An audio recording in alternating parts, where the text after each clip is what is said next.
Before this video begins, I would just like to ask you all really quick to please subscribe. We've been growing a little bit lately, and that makes me very happy. By the time I'm making this video, I should be at approximately 255 subscribers, which is crazy. I'm so thankful for the support that has been shown not only for the Weird and Wild Creatures videos, but my entire channel in general. It means a lot to me, and I'm really appreciative. Let's keep growing, gaining more subscribers, and I'll keep providing you guys with videos that I know you'll enjoy. Now, let's get on to the video. Breaking news! A new episode of Let's Be Frank starting now! Hello all! Your favorite video is back. It's another Weird and Wild Creatures here for you guys today. We've got some really fun ones to talk about, some really scary, and others that are honestly kind of cute. And maybe still a little bit deadly. I don't know. You'll see, decide for yourself. Let's not dilly-dally any longer and start by talking about the monsters of the past. And so for our monster of the past today, we're going to be talking about not so much a dinosaur this time, but a cat, the hold on, I already forgot it. The Thylacosmilus, that's it.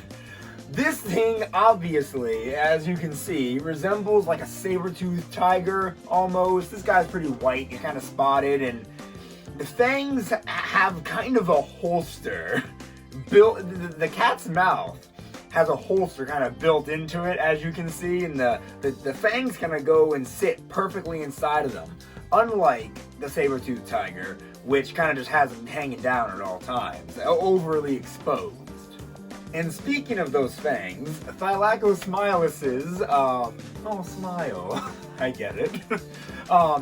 Their teeth never stop growing, so those giant fangs will continue to get longer and sharper as the years go on, and it keeps, like, whittling them down.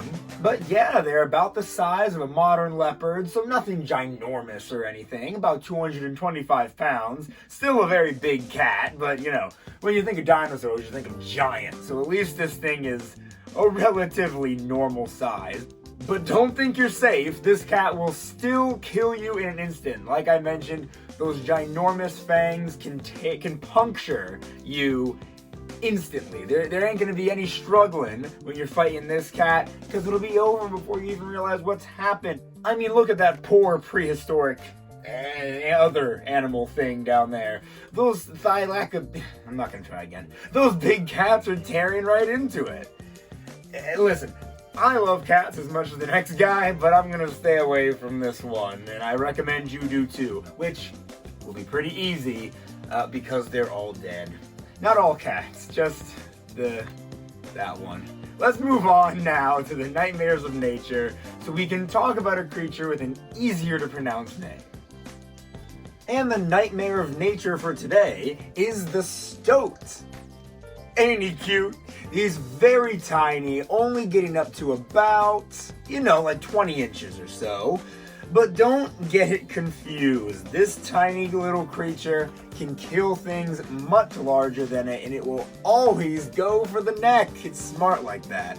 It never stops hunting. It's constantly going after all different kinds of prey. That's what does this thing eat? Apparently, anything from insects, birds, rabbits, poor rabbits, other small mammals. A lot is on the plate for this tiny but mighty creature. There's actually quite an interesting myth about this little guy. Some people think it likes to drink blood, like a vampire bat or something. But this myth only arose because a lot of times the stoat can be seen just licking up the blood of its victims, of its kills. But really, it's just trying to get all the nutrition it can from its freshly killed meal, I mean, who wouldn't? Who doesn't like to take their bite of steak and rub it around on the plate to get all the seasonings in, right? Same thing, huh? And once the stoat fixates on its prey, like I mentioned earlier, it just won't stop. It's gonna chase them until they get tired and then go right for the jugular. The stoat knows where to hit, it knows how to outlast its opponents, and it should never be underestimated. What a terrifying little beast. Let's move on, shall we? So now we are on to the toxic terrors. And we're going to be talking about a very specific kind of snake today, the asp viper. Now, unlike the stoat, which we just talked about, the asp viper the card describes it as a stay-at-home snake. It doesn't often go out hunting. It just kind of likes to sit around under a pile of hay or in its grassy patch and just chill, really, for most of the day. I guess maybe storing up energy for some reason. But the asp viper, just because it doesn't like to go hunt things, doesn't mean it isn't a deadly snake that should be avoided at all costs. Personally, I would avoid all snakes at all costs, but some people like them. Don't like the asp viper, though. It'll be kind of hard to notice them on the card, but the asp viper has these chubby kind of cheeks where it keeps its big poison sacs.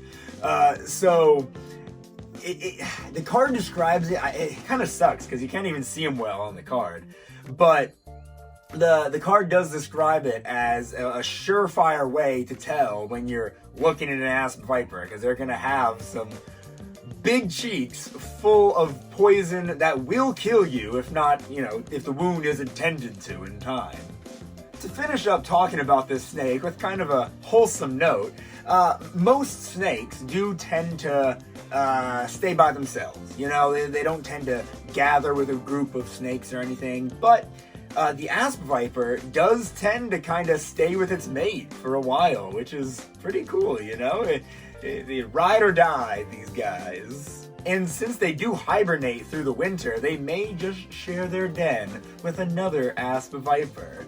How sweet, how wholesome, but things are not going to stay sweet and wholesome for much longer as we move on to the monsters of the deep. Actually, monster of the deep isn't too bad either. Hey, maybe things are looking up.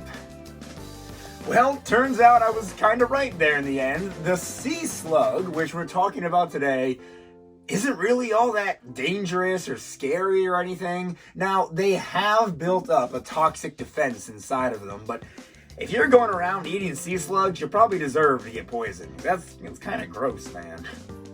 The sea slug doesn't have too much different from a normal garden slug. They're, of course, much more colorful, and they have all these different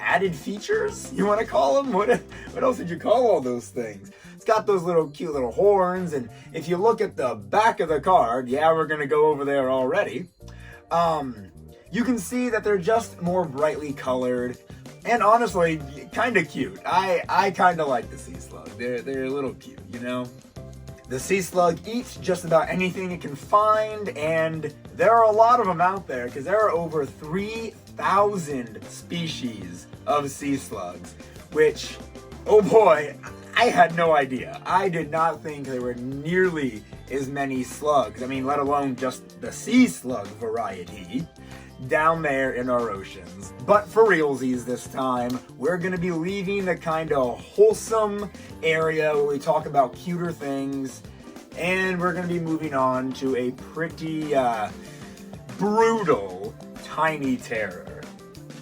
A lot of time when people think about bees, they think of the cute little things that kind of bounce all over the place and, oh, look how cute when they're getting their pollen from the flowers and everything. But nobody ever tends to think of the fact that there are bee assassins out there waiting to strike. And I'm not even making that up.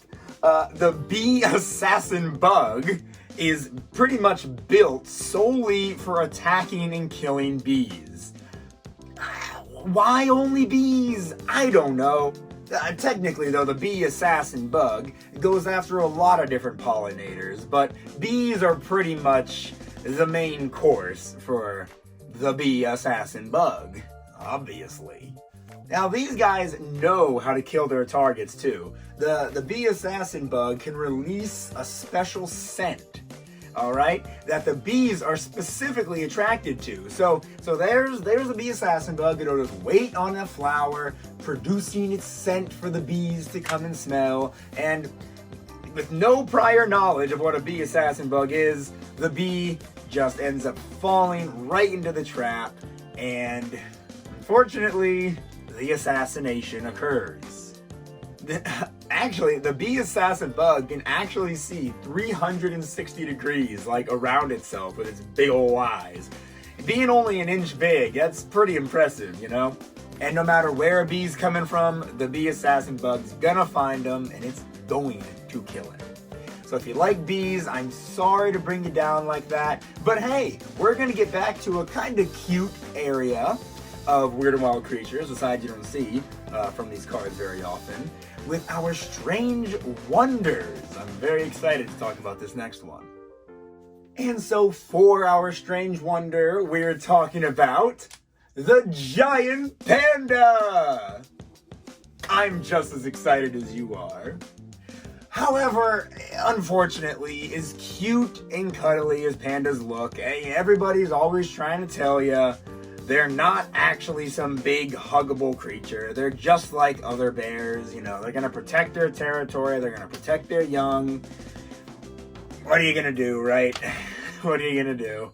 You see all these videos of the cute baby pandas just kind of waddling around and falling over and, you know, wreaking havoc on their zookeepers and everything. Just, if only you could just pick one up and take one home. Although they get really big. Like, they can get up to 5 feet and 275 pounds. That is ginormous. That's a big eater, too. And of course, like, you all know about giant pandas. They eat a lot of bamboo. That's pretty much what they do all day, is lay around and eat. They just have the perfect life, don't they? But sometimes when they're eating their bamboo, they'll accidentally swallow down some bugs with them, or maybe they'll go hunt some fish every now and again. I say hunt, maybe more catch is the word. Catch some fish every now and again, just to get that protein that's necessary for their diet. But one big difference the giant panda does have from other bears is that its paws are kind of odd for its body. It has these like long wrist bones that kind of almost form into a thumb in a way. I don't know. Next time you're Googling pandas, because, you know, we all like to look at a cute panda every now and again, take special look at their front paws, and maybe you'll notice they have what's kind of like a false thumb, almost. They use these to help them grab bamboo, you know, break them in half, kind of shred stuff down, hold it and whatnot. Kind of cool, kind of cool. You don't see a lot of bears with opposable thumbs. Not that pandas do, I'm just embellishing. And fun fact, in China, killing a panda, since of course it is an endangered species, was actually punishable by death until 1997. Now it's just like 20 years in prison, but still, don't kill a panda. Don't do it. Why would you do it? They're such cute, gentle... I just described how they weren't gentle. Just don't kill them. Whether they're gentle or not, just let them be. Let them eat. But on the opposite end, going from gentle to absolutely destructive, of course, we've arrived at the monsters of the mind. There isn't a single one that isn't out for blood. Rooted in Anglican folklore, we've got the Gog Magog. Yeah, technically, Gog Magog is the name of one in particular of this species of giants. So legend has it, Gog Magog and all these other giants ruled the land of Albion, which is now England. So before humans settled there, giants used to roam, or so legend has it. And Gog Magog was basically the strongest of all these different giants.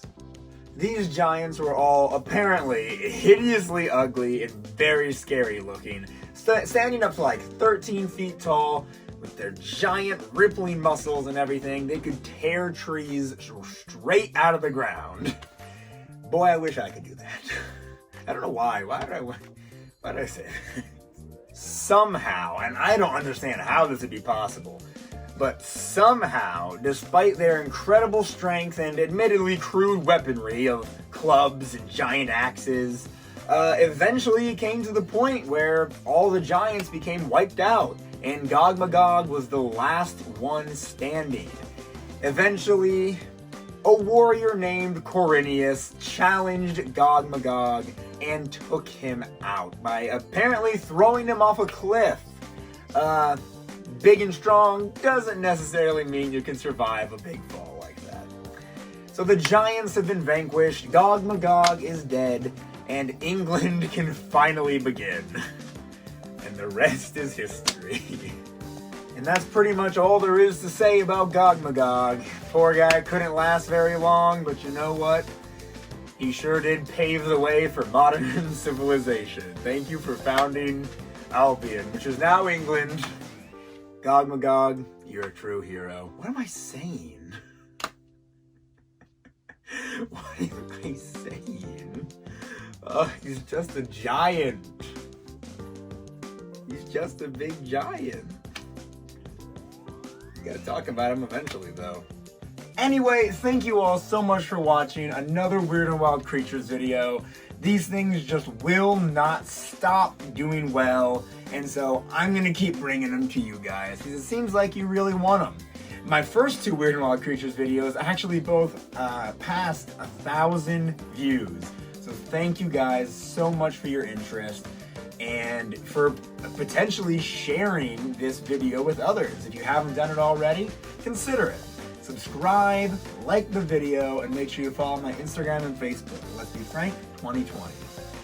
Once again, thank you for watching, and until next time!